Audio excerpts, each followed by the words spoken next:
In the old days, humans and vampires just preyed on each other. But in modern times vampires have gone into hiding and, while the general population now considers them fictional, they become wealthy and powerful.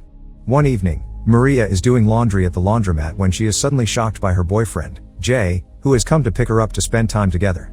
As they leave together in his car, a mysterious vehicle starts chasing them. Jay recognizes this and worries because they aren't going to be there. He stops the car at a red light and pulls a gun out of the glove box as another car stops next to him, revealing that the driver is a vampire named Victor. The two men, after staring at each other for a few seconds, stop as soon as the traffic light turns green and leave the car, before telling Maria that she needs to warn her people and get out of the car. At first, Jay intensifies. Jay kisses Maria, and then enters the building, where he finds several members of his crew dead and hanging from the ceiling. He must quickly come out when he hears the sound of someone's car window breaking, only to find that the car door has burst and Maria is taken away. The next day, Jay's brother Benny was sleeping in the class. When the professor woke him up, he got laughter from his classmates. After class, he finishes some papers that he sells for money and then buys a piece of equipment for his mixer. When he comes home, he says hello to his grandmother before heading to her room to work on his music, only to be interrupted by a sound coming from another room. Benny goes to investigate and finds that Jay is arguing with someone on the phone about credibility and Maria, but he hangs up just before he sees his brother, who tells him to hang out tonight. Jay turns him down because he will be busy, so when he mentions that no one will cover his car for the night, Benny jumps at the chance because he needs the money, but Jay refused to give job because Benny is a bad driver. But after his questions about a mysterious knife he's taking out of a box, Jay allows cover the job of the driver. Benny goes to Beverly Hills to pick up two women, Blair and Zoe, who give him 5 addresses and tell him they need to hit every one of those parties tonight and be last by morning. On the way to the first party, the women game Benny with uncomfortable questions, such as sleeping, marrying, or killing, so he does his best to answer them awkwardly without appearing unprofessional. When they arrive at their first destination, Benny notices how they enter the building after scanning a special button. Meanwhile, Jay is talking to a friend about feeling guilty for disturbing the peace after 3 generations. At the party, Benny has fallen asleep inside the car and wakes up hearing a scream. Curious, he gets out of the car and hits something on the ground. It's one of those special buttons he picks up and holds to himself. The girls are coming out and Benny takes them to another party this time. He waits for them in the parking lot while doing some college reading. He is suddenly distracted by Zoe's phone ringing. He sees a message from Victor asking about Jai and says he can't wait to see the look on his face. Concerned, Benny tries to call his brother, but he only gets the answering machine. He decides to investigate further by grabbing Zoe's bag and looking inside, where he finds a huge amount of money bills strewn with blood. This frightens him, especially when a police car is parked nearby, so he escapes from the parking lot and enters the hotel.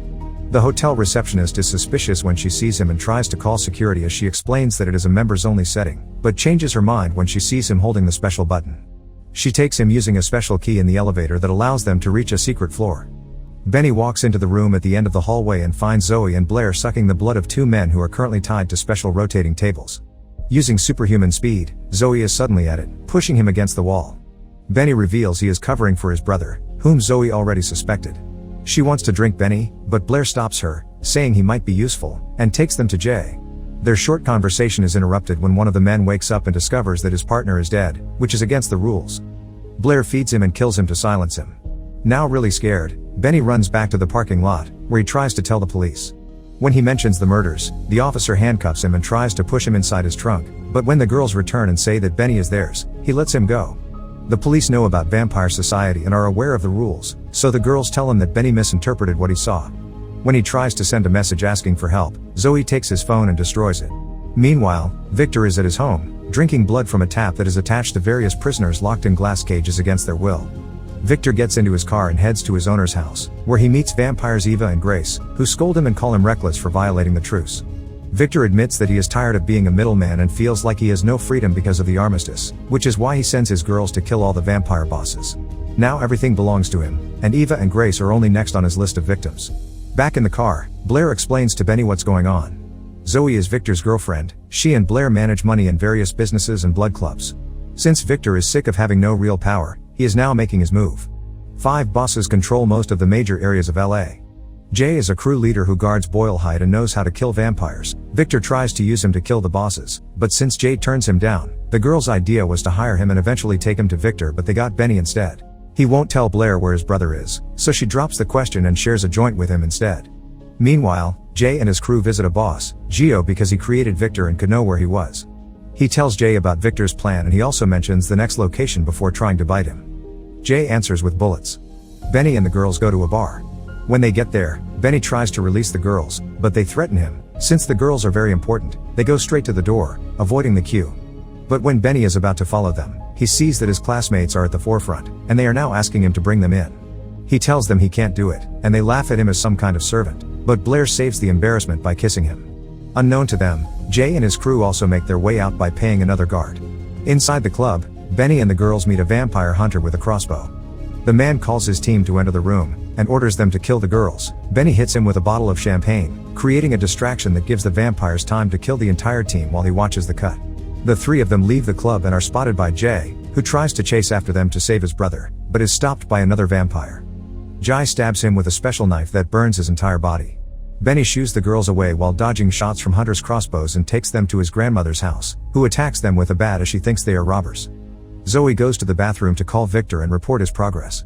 Meanwhile, Benny tells Blair about his dream of making his music big with his work, and in return, Blair tells him the story of how she met Zoe in the 70s. Now that they're tied, Blair wants to leave Benny behind, but Zoe refuses. Benny also wants to go with them.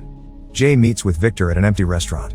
After some chatter about a broken truce, Jay shoots Victor in the head, but it doesn't kill him. The hole is soon closing on its own as Victor kills Maria. Benny and the girls go to their final location where they meet the final boss, Rocco. Zoe pretends to be interested in seducing him to distract him, and Blair and Benny start making out after sharing emotional talks. Zoe tries to stab Rocco with a knife, but Rocco already knew what they wanted and asked for a backup. When the girls fight, Benny runs outside and gets the car ready, running over a vampire hunter. Blair and an injured Zoe get into the car after fighting off the more hunters waiting for them in the street. The sun is almost out and Benny rushes to take them to their final location, which is Victor's home. Blair takes Zoe in after Benny forbids him to follow her because she will be killed, but Benny refuses to leave because he is worried about his brother. He enters the house with a bat and finds the prisoners who are shedding their blood. As he is about to break the glass with a bat, Victor finds him and takes him upstairs. Benny tries to make a deal. He wants them to take him and let Jay go. Victor wants to kill Benny, but Blair stops him.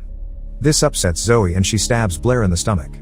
Benny chooses that moment to activate the car with his keychain, and crashes against the window, letting sunlight in, which burns Zoe to ashes. Benny picks up his knife before Jay appears. He comes closer only to find that it is a trap made by Victor to walk him into the shadows and bite him. Jay jumps ahead of him, pushing Victor into the sunlight and effectively killing him. A few days later, after visiting Maria's memorial, Jay meets Benny for dinner. Benny promises that he will not forget what he should fight for when chaos dominates the city. He meets Blair at night only to complete their desires for more blood.